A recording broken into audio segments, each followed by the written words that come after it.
আজ আমরা মার্শাল আর্টসের এমন এক অজানা ইতিহাস আর বিবর্তনের গল্প জানব যা সচরাচর শোনা যায় না। সাধারণ মারামারি বা শারীরিক লড়াইয়ের গণ্ডি পেরিয়ে এটা কিভাবে একটা আস্ত আধ্যাত্মিক আর মানসিক বিজ্ঞানে পরিণত হলো, আজ আমরা সেটাই এক্সপ্লোর করব। শুরুতেই একটা খুব বেসিক কিন্তু গভীর প্রশ্ন করা যাক। মার্শাল আর্টসের আসল উদ্দেশ্যটা ঠিক কী? প্রশ্নটা কিন্তু আমাদের প্রতিদিনের চেনা সিনেমাটিক ধারণাকে রীতিমতো চ্যালেঞ্জ করে দেয়। ওই যে সিনেমায় আমরা মার্শাল আর্টস বলতে শুধুই ঘুষি, শূন্যে উড়ে লাথি আর ধুমধুমার অ্যাকশন দেখি না। আসলে ব্যাপারটা কিন্তু মোটেও তা নয়। এর গভীরে লুকিয়ে আছে আরও অনেক বড় কিছু। চলুন সেটাই খোঁজার চেষ্টা করি। পর্ব ১, বিয়ন্ড মেয়ার ফিজিক্যাল কম্ব্যাট, অর্থাৎ শারীরিক সংঘাতের ঊর্ধ্বে।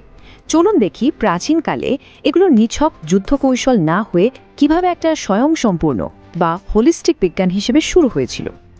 আজকালকার ধ্যান ধারণার সাথে প্রাচীন বাস্তবতার আকাশ পাতাল তফাত। আধুনিক কমব্যাট স্পোর্টসে যেখানে শুধুই আঘাত বা হিংস্রতার উপর ফোকাস করা হয়, প্রাচীনকালে ছবিটা ছিল একদম আলাদা। তখন শারীরিক শক্তির সাথে যোগব্যায়াম, ধ্যান, আধ্যাত্মিক বিকাশ, এমনকি আয়ুর্বেদ বা ভেষজ চিকিৎসাকেও একেবারে নিখুঁতভাবে মিলিয়ে দেওয়া হয়েছিল। ধনুর্বেদের মতো জ্ঞান চর্চা করা হতো তখন, ভাবা যায়। পর্ব ২, sacred origins and ancient roots, পবিত্র এবং প্রাচীন উৎস। এই আর্টগুলোর আদি উৎসের সন্ধানে আমাদের কিন্তু ঘুরে ফিরে এই ভারতীয় উপমহাদেশেই আসতে হবে। সবচেয়ে ইন্টারেস্টিং বিষয়টা লুকিয়ে আছে কেরালার কালারিপায়াত্তুর পৌরাণিক গল্পে।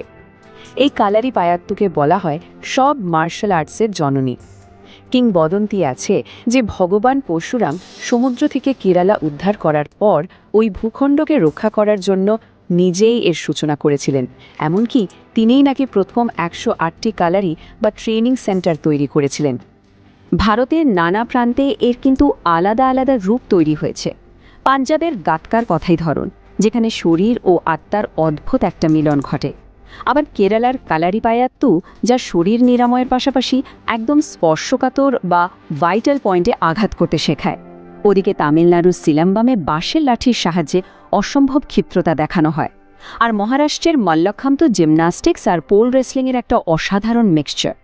আমাদের পশ্চিমবঙ্গে যেমন লাঠি খেলা খুব পরিচিত আর গর্বের একটা ঐতিহ্য, ঠিক তেমনই ভারতের এই আলাদা আলাদা ফর্মগুলোর নিজস্ব স্টাইল থাকলেও এদের সবগুলোর আলটিমেট গোল কিন্তু একটাই: মন, শরীর এবং আত্মার পারফেক্ট মেলবন্ধন।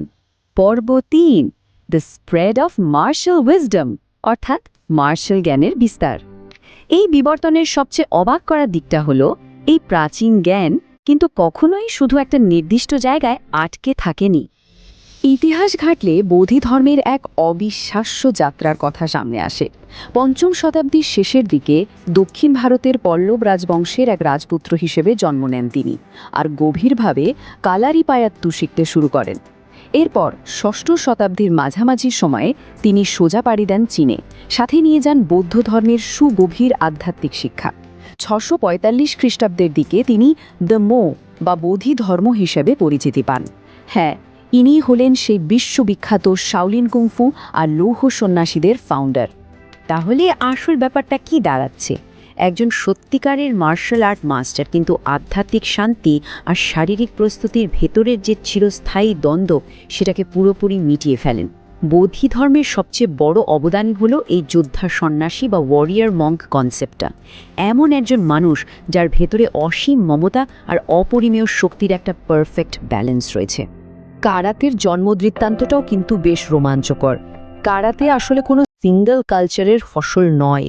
জাপানের ওকিনাওয়া দ্বীপের উৎপত্তি হলেও এটি মূলত চীন, জাপান আর দক্ষিণ পূর্ব এশিয়ার প্রাচীন লড়াইয়ের কৌশলগুলোর একটা দারুণ মিক্সচার, বা বলতে পারেন একটা ক্রিওল।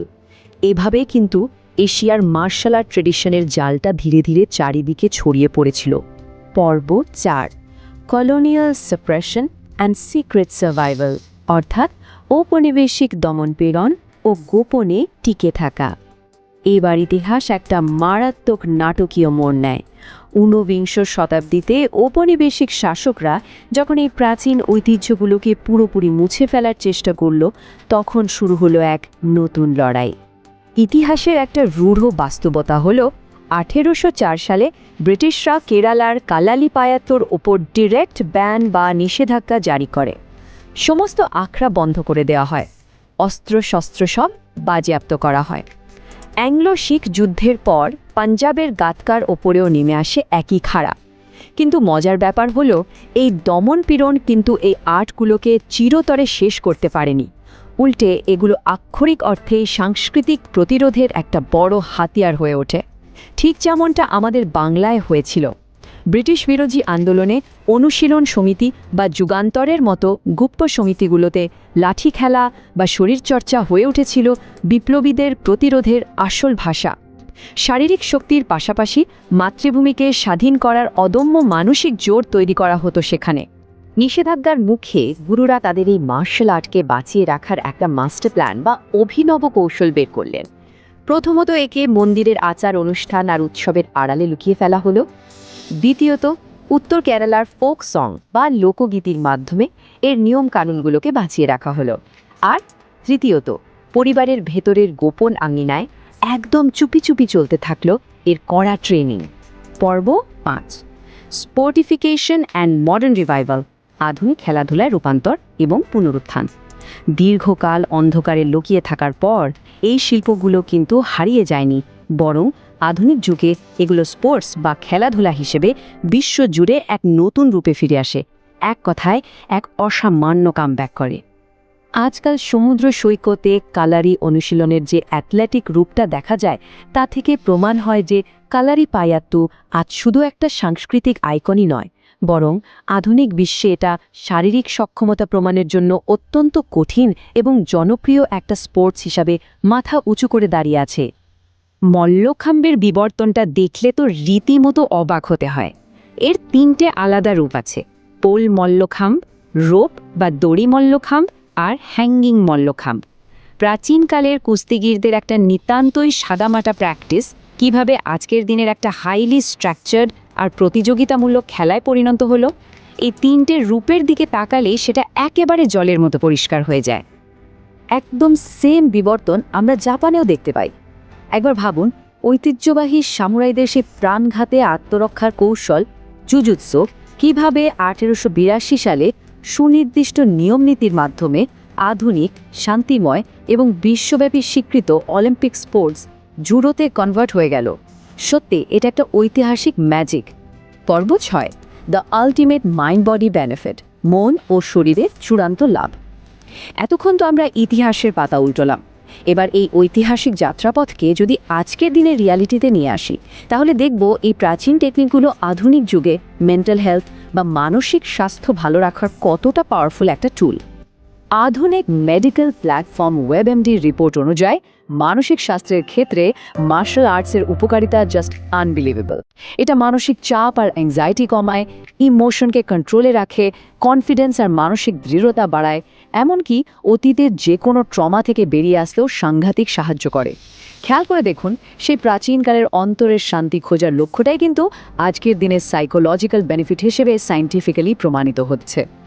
এই 3000 সংখ্যাটা কিন্তু খুব তাৎপর্যপূর্ণ।